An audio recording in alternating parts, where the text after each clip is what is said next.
पिछले कुछ दिनों से सोने का प्रति 10 ग्राम का भाव 90,000 के पार चल रहा है। सोमवार को भी यही स्थिति देखी गई। इसका असर बांग्ला नववर्ष के दिन सोने की खरीदारी में पड़ सकता है। सोने के भाव को देखते हुए मध्यम वर्गीय परिवार सोना नहीं खरीद पा रहे हैं। सोने की दुकानों में ग्राहक भी कम दिख रहे हैं। सवाल ये उठ रहा है कि क्या मध्यम वर्ग के लोग धीरे धीरे सोना खरीदने से वंचित रह जाएंगे? स्वर्ण व्यवसायी क्या बोल रहे हैं, आइए आपको सुनवाते हैं। রেটের জন্য বাজার তো ডাউন রয়েছেই, আর তাছাড়াও যত দিন যাচ্ছে যত রকমের বাইরে যত রকম ব্র্যান্ডেড শোরুম থেকে শুরু করে সব আসছে, সেক্ষেত্রে পয়লা বৈশাখ জিনিসটা ধীরে ধীরে চলেই যাচ্ছে বলা চলে।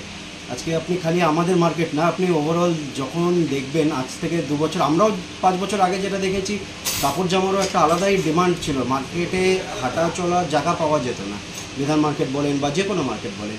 সেক্ষেত্রে এখন মার্কেটও ফাঁকা। আমাদের সোনাপট্টি এটা শিলিগুড়ির one of the oldest market, but সেক্ষেত্রেও এখন মার্কেটে আপনি দেখছেন চারিদিক ফাঁকা ফাঁকা।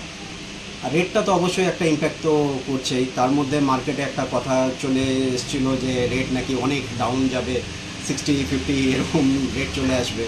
ওটার জন্য একটু কাস্টমার মানে ফ্রিকেল মাইন্ডে আছে যে এখন মানে আগে কি হবে, রেটটা আপে যাবে না ডাউনে যাবে, ওটার জন্য হোল্ড করছে। কাস্টমার জিনিস বানাতে পারে না, দাম হয়ে গেছে দেখে আমাদেরও ক্ষতি হচ্ছে।